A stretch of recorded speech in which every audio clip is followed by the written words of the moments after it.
Résoudre une équation fonctionnelle, c'est un peu comme résoudre une enquête policière. On a notre scène de crime, et il faut déterminer tous les suspects. Et comme pour une enquête, il faudra bien prêter attention aux détails. Ce que je conseille, en général, c'est de toujours commencer par déterminer les solutions évidentes. Ce sont les usual suspects, les fonctions constantes, les fonctions affines, et les exponentielles ou les logarithmes. Très souvent, il faudra montrer dans les exercices que seules ces fonctions sont solutions. Il est aussi très intéressant de voir par où est passée notre fonction en x égale 0, en x égale 1 ou en x qui tend vers l'infini. Et enfin, il sera très important de bien avoir à l'esprit les hypothèses que l'on a à notre disposition. Quel est le background de notre fonction solution? Est-elle continue, dérivable, C2, C infini, voire analytique? Allez, regardons de plus près une équation posée l'année dernière à Polytechnique.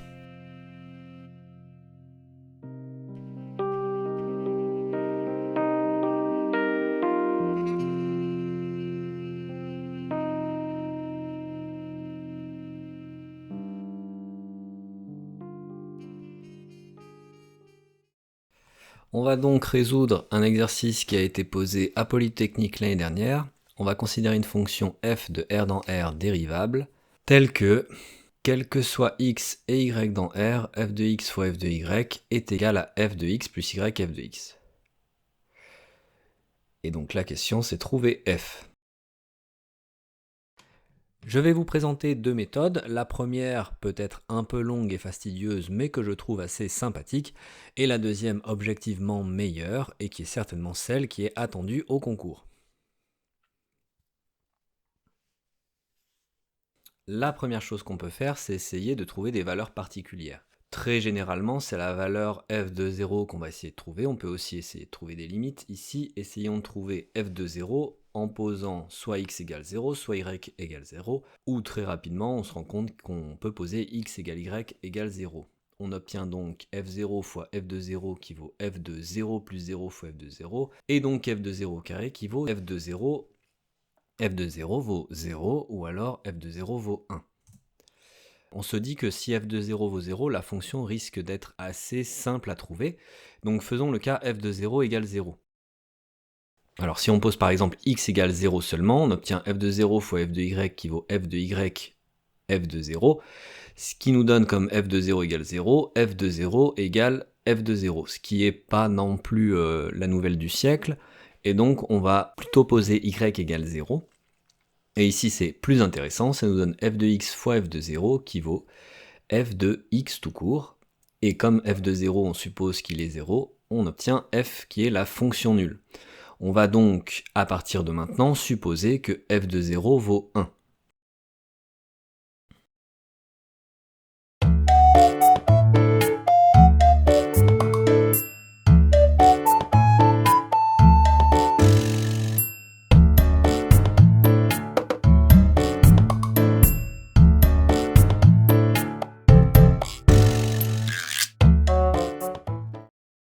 Évidemment, la fonction, comme elle est dérivable, on a très envie de dériver l'équation qui nous est donnée. Avant de dériver, je pense qu'il est attendu quand même qu'on dise que toutes les fonctions en jeu sont dérivables. F évidemment l'est, mais on n'a pas f tout court ici. Donc il faut quand même dire que la fonction qui a x associe f de x plus y f de x est dérivable, et celle qui a y associe le même nombre est aussi dérivable quand x et y est fixé. On va donc dériver, alors c'est à vous de choisir si vous voulez plutôt dériver par rapport à x ou par rapport à y, mais comme en fait je peux pas vraiment vous entendre, moi je vais commencer par dériver par rapport à x. On obtient f' de x fois f de y qui vaut, alors la dérivée de x plus y f de x, mais par rapport à x, fois f' de x plus y f de x. Quand on dérive par rapport à x, ça nous donne 1 plus y f' de x, le tout fois f' de x plus y f de x. Ici, il faut essayer de voir, est-ce que si on pose y égale 0, est-ce que si on pose x égale 0, ça nous dit des choses? On pourrait poser ici x égale 0, ça nous donnerait une équation différentielle à résoudre, et ce sera l'objet de la deuxième méthode que vous pourrez trouver à la fin de la vidéo. Évidemment, il va falloir dériver par rapport à x et par rapport à y. Le fait qu'il y ait du x et du y va être très important. Et donc du coup, on va se mettre cette équation dans un petit coin de tableau pour toujours l'avoir sous les yeux. Si on dérive maintenant par rapport à y,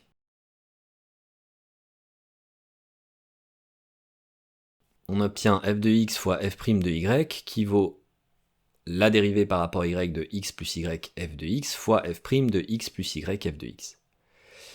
Si on dérive par rapport à y, on obtient f de x fois f' de x plus y f de x. C'est une autre équation importante. Et ici, on peut voir que si on pose y égale 0, on va avoir des informations qui vont être très intéressantes.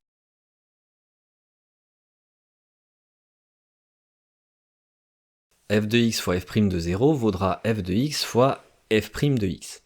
Alors du coup, on a envie de dire, bah super, du coup, f' de x vaut toujours f' de 0, je divise par f de x. Mais comme j'ai f', j'ai f, il me suffit d'intégrer, donc f de x sera toujours égal à f' de 0 fois x plus f de 0 qui vaut 1, donc f de x est égal à f' de 0 fois x plus 1. Alors, il ne faut pas aller trop vite non plus, puisque évidemment, si on dit que f' de x vaut f' de 0, c'est quand f de x est différent de 0. On a quand même envie de dire que l'intuition qu'on a, qui est que a priori f de x sera égal à f' de 0 x plus 1, sera une fonction affine, cette intuition, elle est juste. Pourquoi? Parce que si on essaye d'imaginer un petit peu la fonction, donc elle vaut 1 en f de 0, et puis autour de f de 0, cette fonction elle est non nulle. Donc on peut diviser l'équation qu'on a juste au-dessus par f de x. Si on la divise par f de x, on a que f est une fonction affine au moins autour de 0. Et en fait, on s'imagine bien qu'elle est une fonction affine jusqu'au premier point d'annulation. Sur mon dessin, ici, ce serait en moins 1 sur f' de 0, qui est positif, puisque j'ai considéré un f' de 0 négatif ici. Mais en tout cas, on a envie de dire que avant moins 1 sur f' de 0, eh ben, toute la fonction sera affine. Et on voit pas trop comment elle pourrait ne pas être affine ensuite. On va quand même supposer que f' de 0 est différent de 0, c'est l'équation que j'ai essayé d'écrire à gauche, mais apparemment je ne sais pas écrire un signe différent. On va donc supposer que f' de 0 est différent de 0, et puis on verra ce que ça donne si f' de 0 égale 0. Alors à partir de là, en fait, il faut essayer d'être assez précis, assez rigoureux, et essayer de donner les arguments qui feront que on imagine bien que f' sera toujours constante égale à f' de 0. Pour montrer qu'une fonction est constante, on a des exercices de sup qui peuvent nous servir ici. Par exemple, une fonction qui a valeur dans un ensemble discret et qui est continue. Donc là, c'est ce qu'on aimerait démontrer sur f'.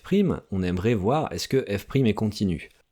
Alors revenons sur une équation qu'on a eu le temps d'oublier, qui est la première. f' de x fois f de y est égal à 1 plus y f' de x fois f' de x plus y f de x. Si y égale 0 maintenant, ça nous donne f' de x fois f de 0 vaut 1 plus 0 f' de x fois f' de x plus 0 f de x, et donc f' de x qui est égal à f' de x. Et bon bah d'accord, merci beaucoup. On va plutôt poser du coup x égale 0, et dans ce cas-là, ça nous donne f' de 0 fois f de y qui vaut 1 plus y f' de 0 fois f' de y. Ça c'est intéressant. Pourquoi? Alors, déjà, pour avoir seulement du x dans toutes mes équations, je vais changer les lettres y et x. Si je fais ça, du coup, je renote mon équation avec du x. Ça, c'est juste pour ma tranquillité d'esprit, hein, c'est pas du tout nécessaire. Et ici, pourquoi cette équation est intéressante? Parce que si on divise par 1 sur x f' de 0, et ça, je peux le faire dès que x est différent de moins 1 sur f' de 0, et non pas égal comme j'ai pu le marquer, je vous ai dit j'ai un vrai problème avec le signe différent, on obtient f' de x qui vaut 1 sur 1 plus x f' de 0 fois f' de 0 f de x. Ça nous dit que f' est continu sur R privé de moins 1 sur f' de 0.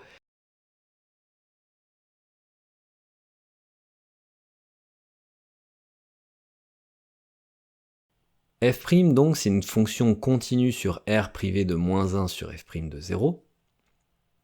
Ça va être très important puisque on a déjà quasiment le fait que f' est aussi une fonction à valeur dans un ensemble discret. Si je reprends mon équation, donc toujours pour x différent de moins 1 sur f' de 0, si f de x vaut 0, j'ai que f' de x vaut tout de suite 0. Et si f de x est différent de 0, si je reprends l'autre équation que j'avais avant, que j'ai évidemment sous les yeux, j'obtiens que f de x fois f' de 0 qui vaut f de x fois f' de x, j'obtiens que f' de 0 vaut f' de x. Donc mon f', il peut valoir que deux valeurs, soit 0, soit f' de 0, et mon f', ici, j'ai dit qu'elle était continue sur deux intervalles, moins l'infini, moins 1 sur f' de 0, et moins 1 sur f' de 0 plus l'infini. Toutes ces choses-là, toutes ces considérations-là, je les ai parce que dès que j'ai une nouvelle information sur ma fonction, je regarde tout de suite les autres équations que j'avais, c'est pour ça que c'est très important qu'elles soient directement disponibles et visibles, et du coup j'essaye de voir est-ce que cette nouvelle information m'apporte quelque chose sur la fonction. Et donc je peux jouer avec toutes les équations que j'ai, et dès que j'ai une information, ça m'en donne des nouvelles. Donc f' est une fonction qui vaut seulement f' de 0 ou 0, f' est continu sur chaque intervalle, et le théorème des valeurs intermédiaires me dit que f' est constante sur chacun de ces intervalles. Donc f' vaudra soit f' de 0, soit 0. Et si j'ai choisi de vous présenter cette méthode, en tout cas si cette méthode moi elle m'intéresse, c'est parce qu'on va pouvoir revoir encore un théorème de sup qu'on n'utilise pas forcément dans ce contexte-là. Bon, supposons par exemple que f' de 0 est négatif, et donc on considère que 0 est dans le premier intervalle. Alors, f' de 0, ça vaut f' de 0, et donc du coup sur tout cet intervalle, f' de x vaut f' de 0. La limite de f' de x quand x tend vers moins 1 sur f' de 0, donc par valeur inférieure, et non pas par valeur supérieure, vaudra f' de 0, et donc le théorème de prolongement de la dérivée me dit que f', dont je sais qu'elle est dérivable en moins 1 sur f' de 0, vaut forcément f' de 0 en ce point-là. f' de moins 1 sur f' de 0 est égal à f' de 0. Il faut bien comprendre que ce théorème, il est quand même assez puissant puisqu'il nous dit qu'une fonction dérivée peut pas présenter toutes les discontinuités possibles. Par exemple, la fonction partie entière ne peut pas être la dérivée d'une fonction dérivable. En fait, si on sait que la fonction est dérivable par exemple et qu'on a des limites à gauche ou à droite, on peut affirmer que les limites sont égales au nombre dérivé.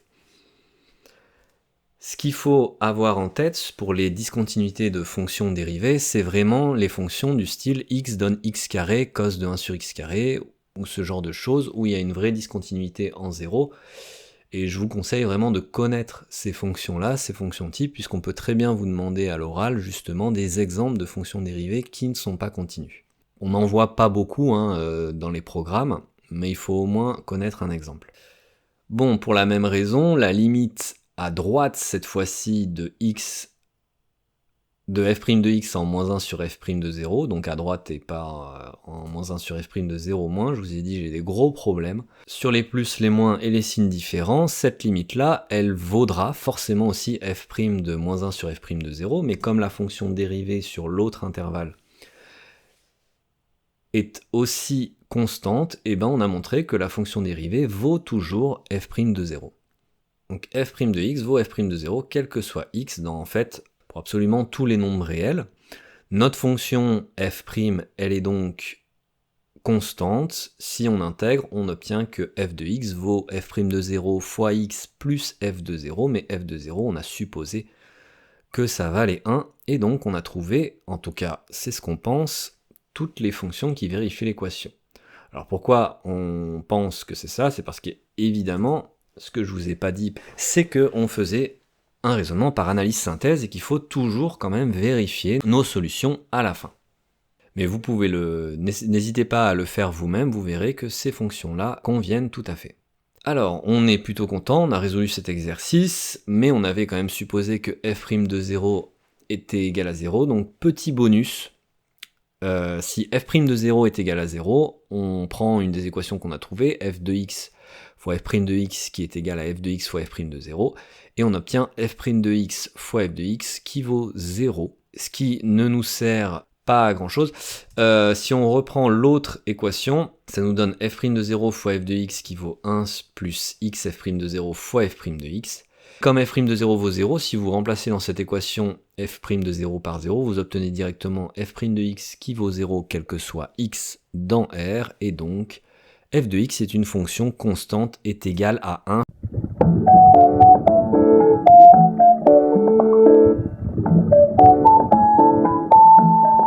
Alors, je vais quand même vous présenter une deuxième solution qui est objectivement meilleure et qui nécessitera de résoudre une équation différentielle. Donc on part de notre équation, on suppose que f de 0 égale 1, ça change pas, et puis on dérive une fois par rapport à x comme au début, et directement en fait on peut poser x égale 0 pour obtenir une équation différentielle linéaire. Vous l'avez peut-être vu durant la première solution. En posant x égale 0, on obtient f' de 0 fois f de y égale 1 plus y f' de 0 fois f' de y, en ayant f de 0 égale 0. Bon bah ça c'est une équation différentielle linéaire en f. f' de 0 c'est une constante qu'on va supposer non nulle, parce que sinon ça donne juste f' de y égale 0. Et donc on va résoudre cette équation différentielle, mais sur deux intervalles, puisqu'il faut qu'on divise par 1 plus y f' de 0. Donc on va résoudre sur I1 l'intervalle de moins l'infini jusqu'à moins 1 sur f' de 0, ou alors I2 l'intervalle qui va de moins 1 sur f' de 0 jusqu'à plus l'infini. Alors il faut faire attention, parfois même si on a la même équation différentielle, on peut avoir des solutions différentes. Ici notre équation différentielle c'est f' de y égale f' de 0 sur 1 plus y f' de 0 fois f de y, et en fait elle s'intègre assez facilement. Dans tous les cas, f de y vaut lambda fois 1 plus y f' de 0. Alors le lambda va dépendre de l'intervalle. Donc là, la solution, je la donne directement. Si on devait intégrer les choses, il faut quand même se rappeler à un moment que la primitive de 1 sur x, c'est pas ln de x, c'est ln de valeur absolue de x. Alors ici, ça change pas grand-chose, mais dans d'autres exercices, ça peut avoir son importance. Bon, ici, on a que sur chacun des intervalles, on a une constante lambda k, telle que f de y vaut lambda k fois 1 plus y f' de 0, où k égale 1 ou 2. Notre but, c'est de trouver justement lambda 1 et lambda 2. Et c'est ici, en fait, qu'on va utiliser la dérivabilité en moins 1 sur f' de 0 et le théorème de prolongement de la dérivée. Ce théorème, dans toutes les solutions, on en a besoin. Et ici, ce théorème de prolongement de la dérivée, encore une fois, en moins 1 sur f' de 0, nous dit que les deux valeurs de lambda doivent être égales.